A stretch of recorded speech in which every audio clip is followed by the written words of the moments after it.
Hello everyone, good morning. Today is 18th of July and I welcome you all to the Hindu newspaper analysis discussion. Guys, in this video we are going to discuss the entire analysis of the Hindu newspaper. We'll take all the articles along with the background as well as the way forward. And I would also like to tell you that you can download the explainer notes of this entire session from our Telegram channel. Link for Telegram is given in the description box in YouTube. Now let's start guys with the video. Guys, there is one small thing. Every day we start with an overview of the entire newspaper. However, today I think there was some technical glitch that came and I was not able to download the e-paper. Okay, so today we will not be able to do that. Okay, I tried many times, but that issue persisted. Maybe there was some technical glitch. So we'll not be able to take overview today as we take it every day.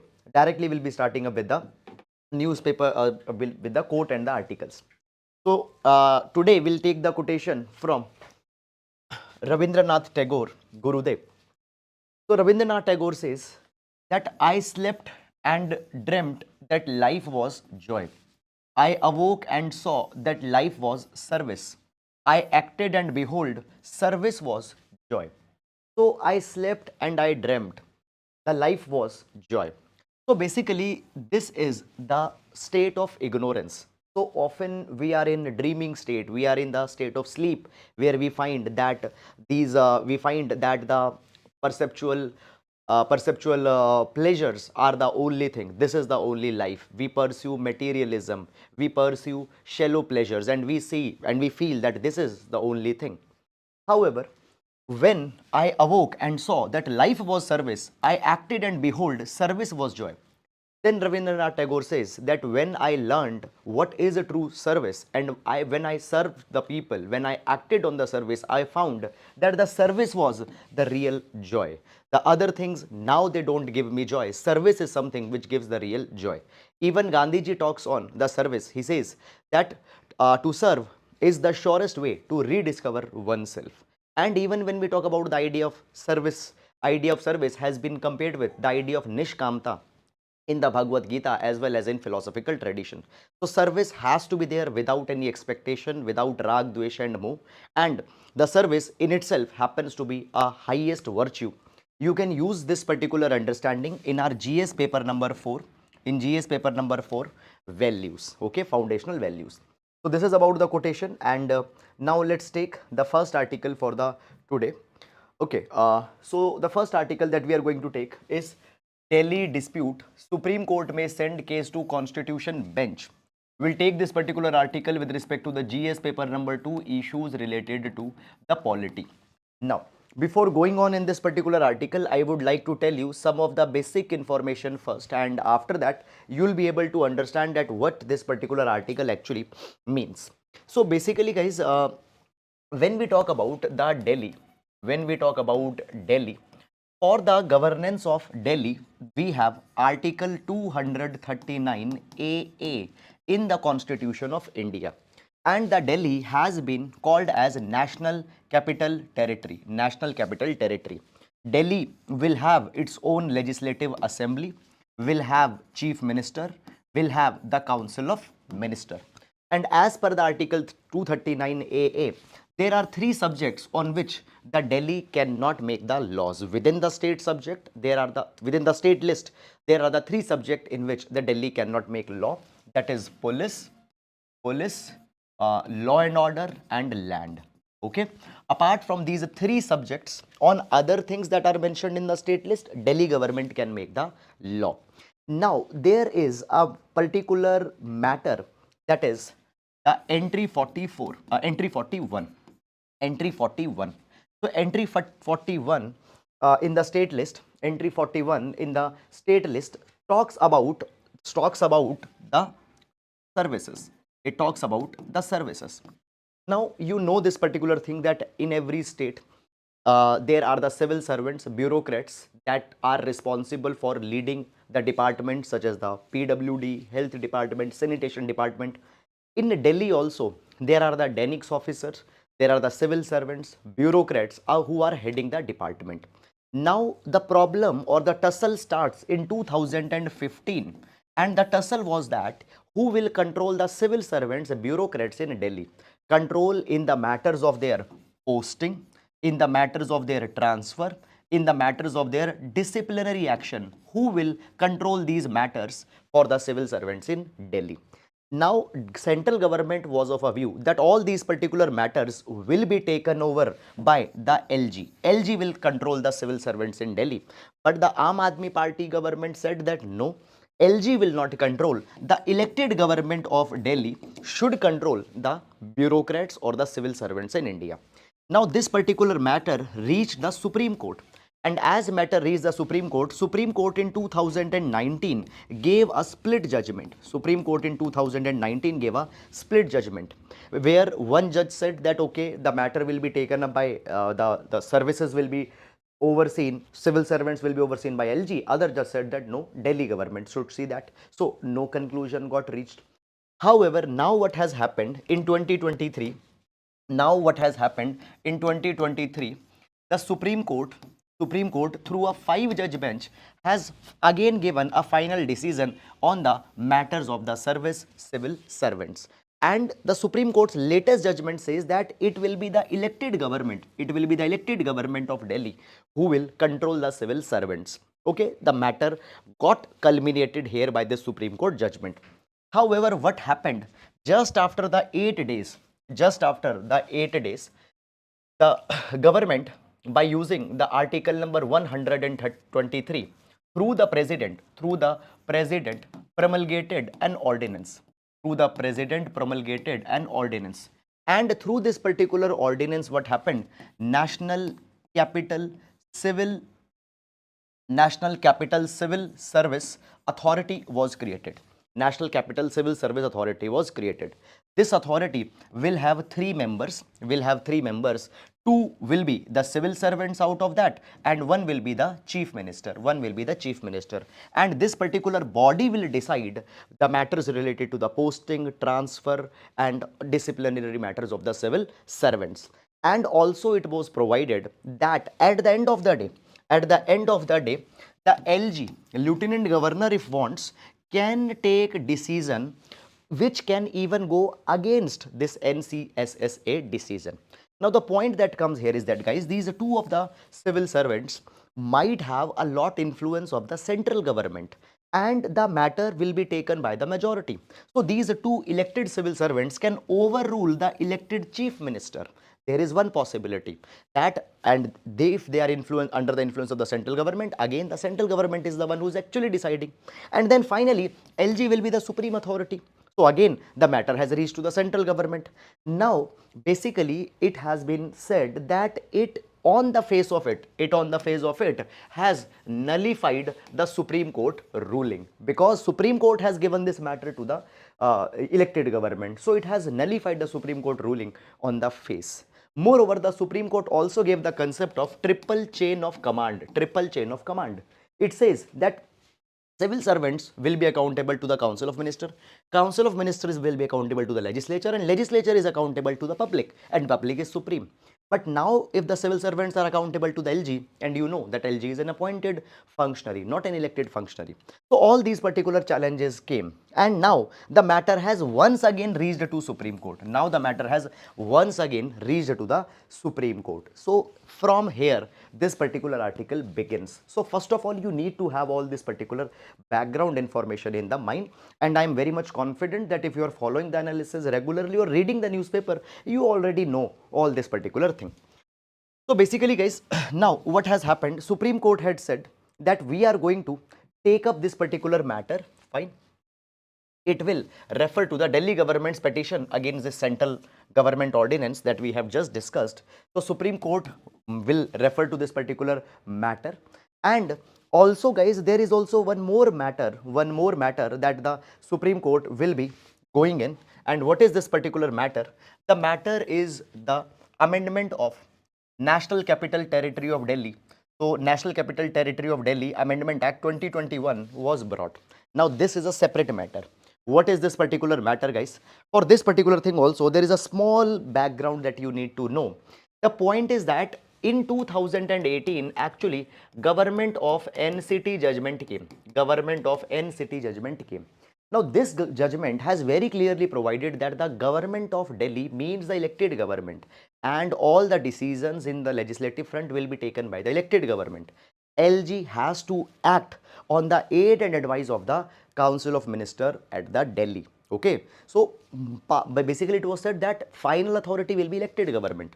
Now, in order to go against that particular judgment also, this particular National Capital Territory of Delhi Amendment Act 2021 was brought. And what it did, it just brought one line change. It said that the word government means lieutenant governor. Word government means lieutenant governor.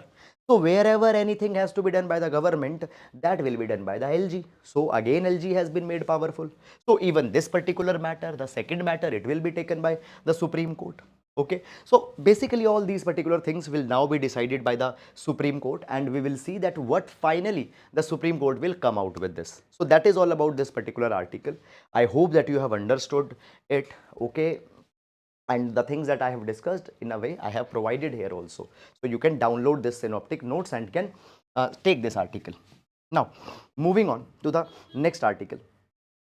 Niti Aayog report says 13.5 crore people lifted out of multidimensional poverty. Now we'll take this particular article with respect to the GS paper number 1, GS paper number 2, social justice. Within the social justice, there is this topic of poverty. We'll take that. Now, let's understand first of all some of the basic things, guys. What do you understand by this word multidimensional poverty? Multidimensional poverty. Now see this particular thing, guys. Suppose I don't have food to eat. I don't have food to eat. At the same time, I don't even have a home to live. I don't have, let's say, even a home to live. And thirdly, let's say education is also unaffordable. Okay. Basically, there is nutritional poverty that has come. Then the poverty of accommodation that has come. Then educational poverty that has come. So it is called as multidimensional poverty. Now there might be some people who might not have enough to eat, or who might not have the necessary food to eat, but they might have a accommodation, a kacha house, fine, where they don't have to pay the rent and this house is their own. So fine, they are poor on this front, but they are not poor on this particular front. So point is that the poverty can be multidimensional. Poverty is normally understood as the lowness of the income. But apart from income, the poverty can manifest in other areas also. That apart from income, you don't have house, you cannot afford health, you cannot afford education. So multidimensional poverty's idea is there. Now, what has happened? Niti Aayog is coming out with the regular surveys and is talking about that how many people in India are multidimensionally poor on different dimensions or more than one dimensions.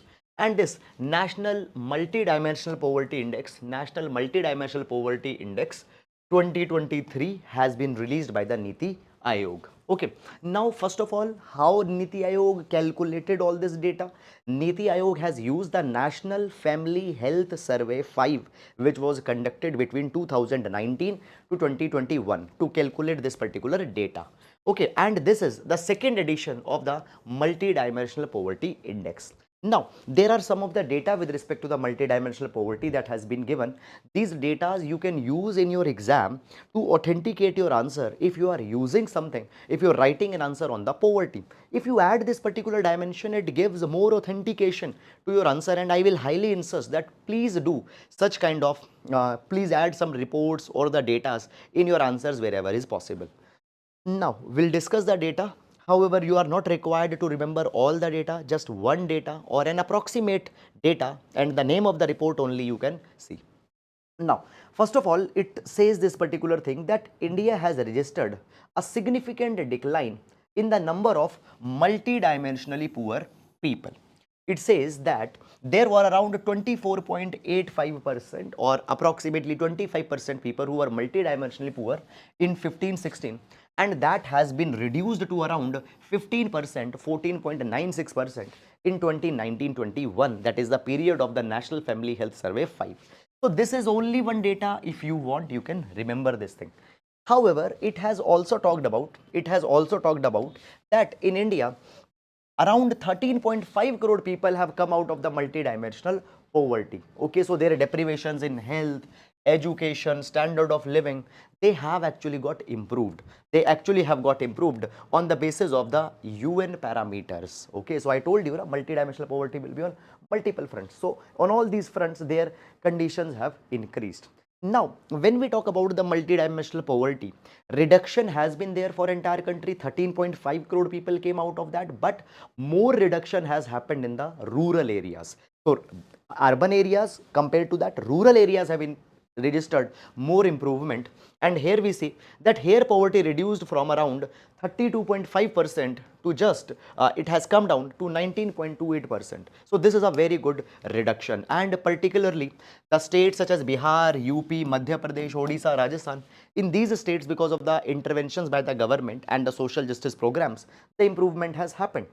Now, when we talk about the states which have the least number of multidimensional poor and the largest number of poor, so the states such as the Delhi, Kerala, Goa, Tamil Nadu, they have least number of people facing multidimensional poverty, and the states having the highest number of people will be the states which are largely populous. For example, Bihar is there, Jharkhand is there in this capacity, Uttar Pradesh is there, Madhya Pradesh is there, but Meghalaya is also there.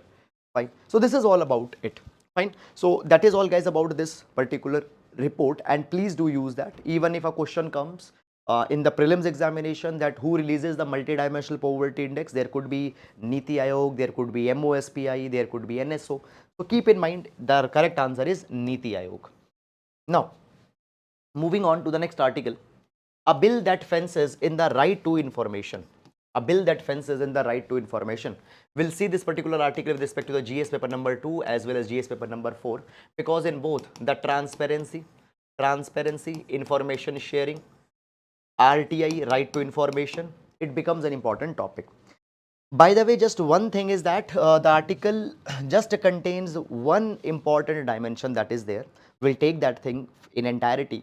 But we have discussed this particular issue also multiple number times in the past, because from past few days it is going on in the news.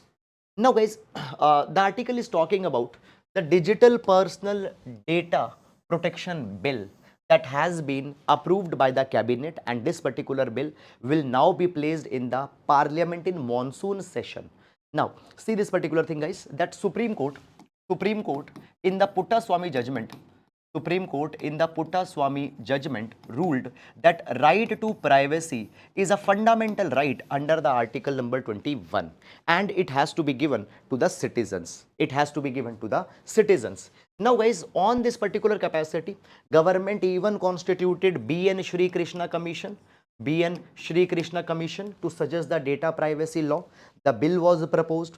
However, that bill was taken back from the parliament last year. Now a new bill on the personal data protection has been cleared by the cabinet. So this is a new bill. Earlier also there was a bill.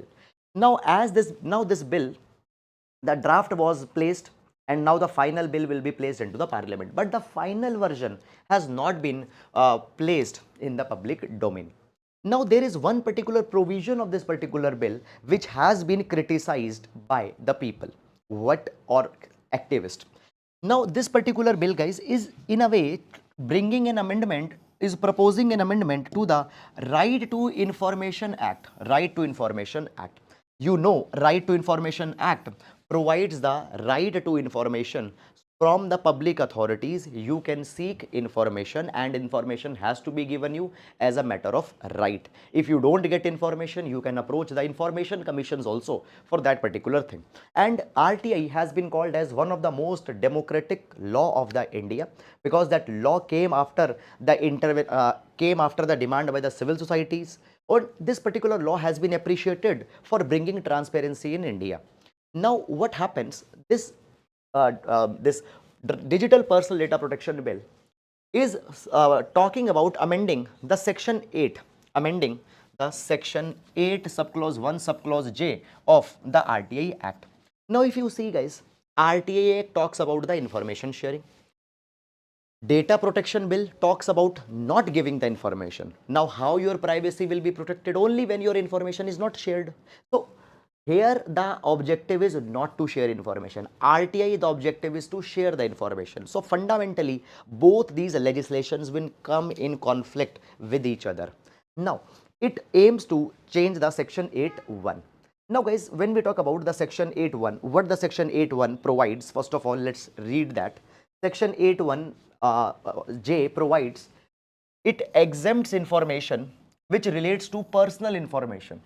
Okay, now understand this particular thing. Basically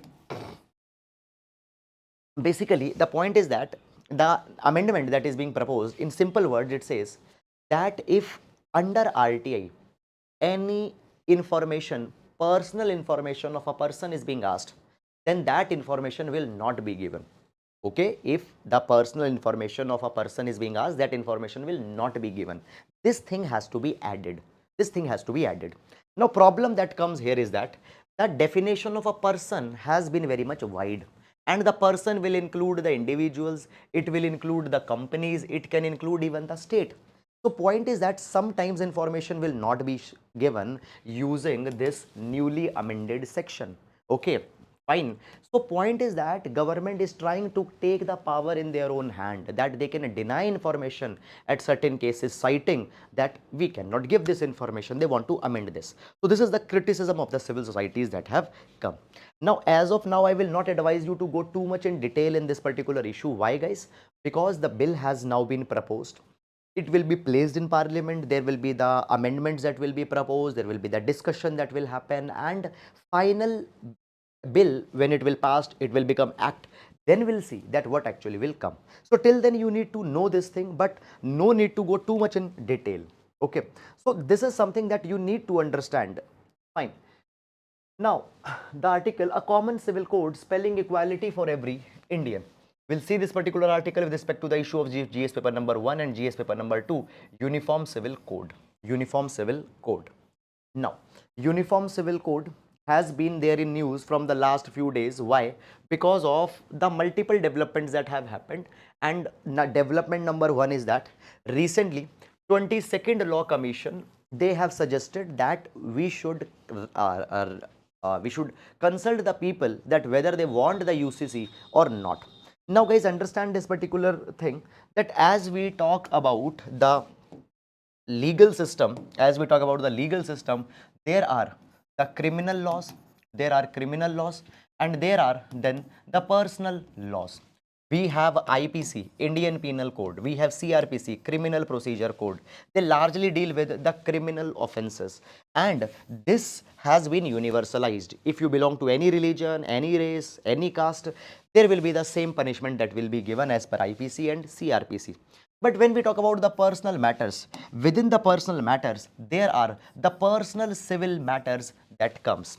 And in the personal civil matters, largely there are the 4 things that are there: marriage, adoption, divorce, and inheritance. Now, in these matters, India has given the freedom to the religious communities that you can have your own laws as per your religion, as per your customs, as per your traditions.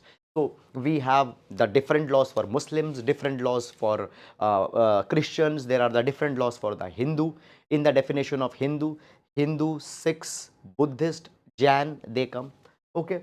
So now the UCC idea, the idea of UCC is to have one common law for all the personal matters. And Article 44 of the DPSP proposes that India should come out with a UCC whenever it is possible, And now the Law Commission has recommended that let's ask the people. So now the article is saying this particular thing, that it is good, we should consult the people. Basically, it has been said that today we have the multiple civil laws, and they were basically given by the British colonial government. Now, British colonial government were not that much concerned for the social reform of the people. What they did, they consulted the religious scholars, clergies, and defined the different laws for Hindus, for Muslims. Okay, they were never concerned for integrity. They were never concerned for bringing a kind of a harmonious and just system. So British imposed that, and we have taken up that. Now the time has come to change that particular thing. It has been said that when we talk about the personal laws in India, the personal laws are coming from religion, and religion also religions many number of times have a patriarchal outlook. The men are given the domination.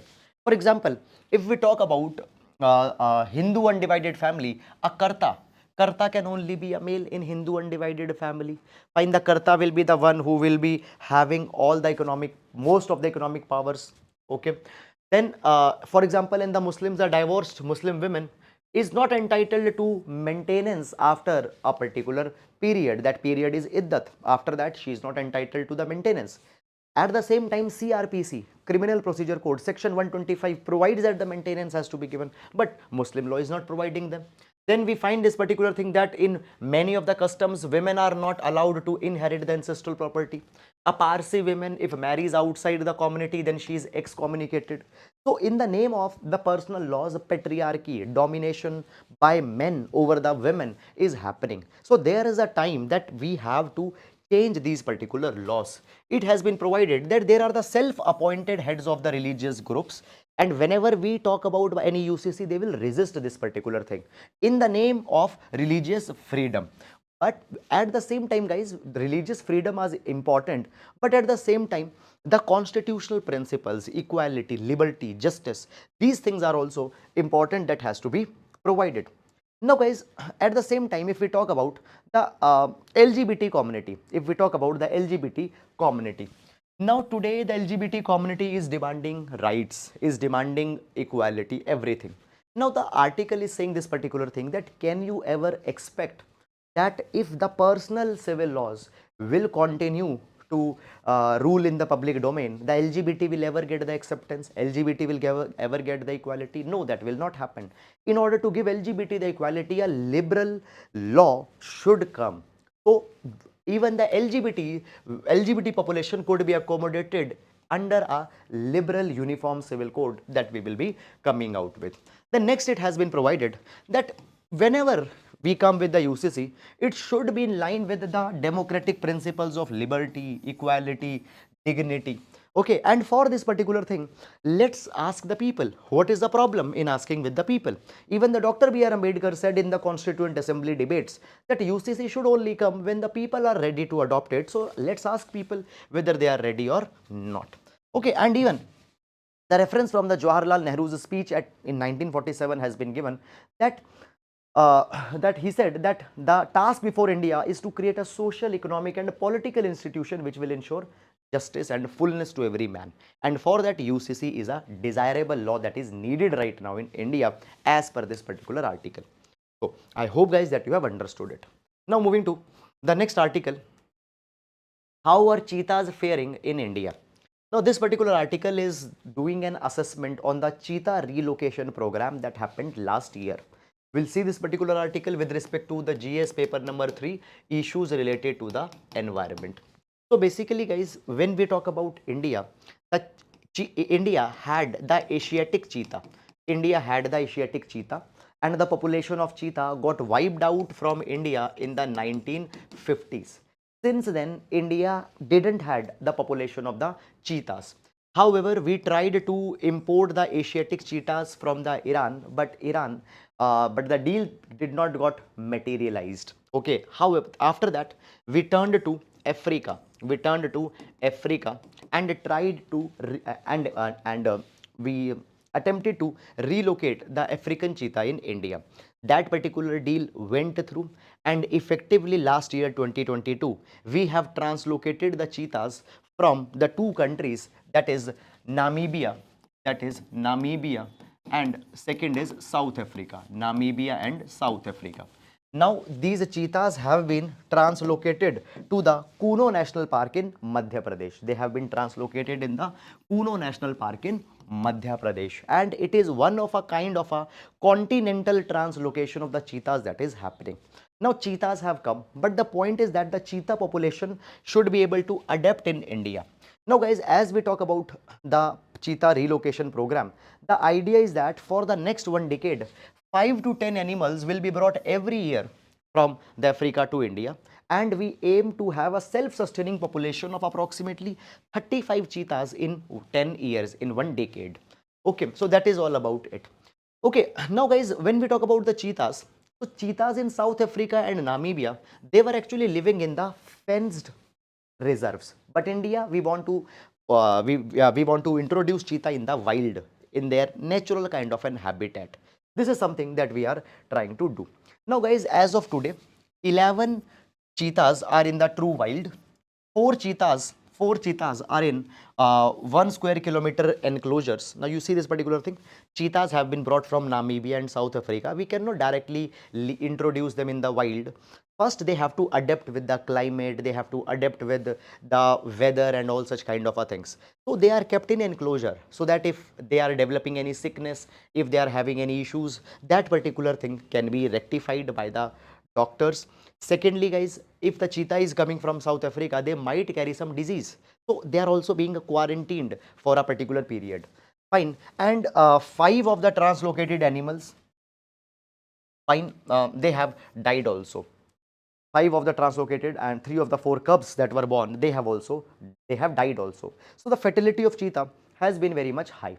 Now guys, the point that comes here is that basically we have brought as of now 8 cheetahs from Namibia, 12 cheetahs from South Africa, and they are susceptible to death, fatality, failures can happen. All the cheetahs will not survive. Now there are certain issues that have to be addressed immediately by India in order to ensure that the cheetah program become a success. Number one is that basically all the 20 cheetahs which have been brought till now, they have been reintroduced into the Kuno National Park. Now it might not have enough space, it might not have enough prey base to sustain all these particular cheetahs. Second point is that cheetahs are being kept in for an extended period in quarantine. I told you that for some time they are kept in a closure. The quarantine is happening. They are being kept there for a long period of time, and in that in that particular time, what happens?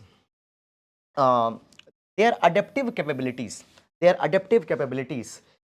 are impacted. Okay, so you should not do that particular thing. Then the third, it is being said this thing, that when we talk about cheetahs, they are relatively a delicate animal and they can get injured in the wild. Okay, so this is probably the reason that in Namibia and South Africa they were kept in fenced enclosure, so that if they get injured, attention can be given. So point is that right now where the cheetahs have been placed, they don't have competition from lions and leopards. But if you are living in the wild, then they might get injured. That particular dimension also need to be seen. Medical attention is to be given. So this is guys all about this particular article. Beyond that guys, please don't go in this thing that okay, which date cheetahs came, how many are male, how many are female, what type of food they are eating. No, unnecessary things. I have seen there are one hour video only on the cheetah relocation program, utterly not useful for the exam if you are preparing for UPSC exam specifically. Then rupee dirham deal. Now guys, move in this particular first of all, some background. India is trying to achieve the internationalization of rupee. Rupee should become an acceptable currency in the foreign trade. So what has happened recently, we have signed a bilateral agreement with the UAE, and as per this bilateral agreement, the rupee and the UAE's dirham will be used in the cross-border transactions. So see this particular thing, India and UAE, they have a viable trade with each other, and as for example they are importing, UAE is let's say importing the food grains from India, UAE can pay to India rupees. Okay, we are importing, let's say we are importing something from UAE, we can pay to UAE their dirhams, fine, or rupee, whatever the arrangement is, or whatever we want to give. So point is that we will not rely on dollar, we'll use our local currencies for the trade between the UAE as well as in India. And for this particular thing, local currency settlement system has been created. Now the exporters, for example, exporters in both the countries, they can make invoice not in terms of dollar, they will make invoice in terms of the dirham and rupee. Now guys, if you see this particular thing, it will go in line with the de-dollarization, where we want to remove dollar and we want to promote our own rupee in the international market. Now, if you are following, comprehensive economic partnership agreement was also signed between India and UAE in 2022. And the trade between India and UAE has been very much high. Bilateral trade is around $85 billion. Okay, bilateral trade of India is $85 billion, and UAE exports makes up around $50 billion, fine. on this particular front. So point is that India can take a lot of advantage here because we can use just our rupees. Okay, so that is all guys about it. Now moving to the next article. DRDO's propulsion system in focus as India expects 3 more Scorpion submarines. We'll see this article with respect to the GS paper number 2 IR. So basically guys, from the last I think 3 days we are discussing this article continuously, that Prime Minister of India visited France, where the defense cooperation has further been taken up. In this particular line guys, India has now decided that India will procure 3 more Scorpion submarines from France. Already we have procured 6 Scorpion class submarines from France. Apart from that 6, 3 more Scorpion submarines will procure from the France. Now in this particular capacity guys, the French Naval Group and DRDO are working together. Okay, and French Naval Group has already invested approximately 100 crore rupees in the infrastructure development in India also. Now this particular article is specifically talking about the AIP, Air Independent Propulsion Technology, which has been developed by the DRDO. So in these Scorpion submarines, the air independent propulsion technology will be used. Now what is this AIP technology? It is also being used by the China, Germany, Sweden, France, Spain, Russia. So this air independent propulsion technology is this. Now see this thing. Submarine can stay in the water for a particular period of time. After some time they have to come back, okay, and they have to breathe. They have to take oxygen, they have to take the air, they have to take air. But the air independent propulsion system helps submarine to stay in water for more longer period of time. So they don't need to come at the surface in very frequently. For long period of time they can stay under the water. So this is the air independent propulsion system which has been developed by the DRDO, which will be used in these submarines. Okay. Now we have this article, Russia exits UN brokered deal to export Ukrainian grain via Black Sea. So basically guys, what is this? What is this particular initiative? So basically guys, when we talk about the Black Sea, okay, we know this particular thing that the Ukraine and Russia both have the stakes in the Black Sea. Okay. Now basically Ukraine is the breadbasket for the Europe. And last year when the Russia-Ukraine war got started, Ukraine was not able to export the grains to the Europe from the Black Sea because the Russia put the sanctions. Russia did not allow the passage of any ship. So it led to the food security problems in the Europe. And guys, after that what happened? The United Nations came forward and the Black Sea Grain Initiative was brought. Black Sea Grain Initiative was brought, under which what happened, the Russia allowed that, okay, for if the grains are being carried, we'll allow that. Okay. But now Russia has withdrawn from that particular thing. Russia has exited this deal of exporting the grains by the Black Sea. It has been said that what is happening, we are sending you the food grains, but at the same time, Europe is supporting the Ukraine and Ukraine is fighting a war with us. So we will not support it. We will not supply it. So this is something that has happened. Beyond this guys, please don't go too much in detail because in the past also Russia exited, then Russia joined. Now again Russia has exited. Let's see what happens next. So that is all guys about it. And with this, we came to an end to the today's newspaper analysis. That is all guys. I hope you have liked it. Thank you so much.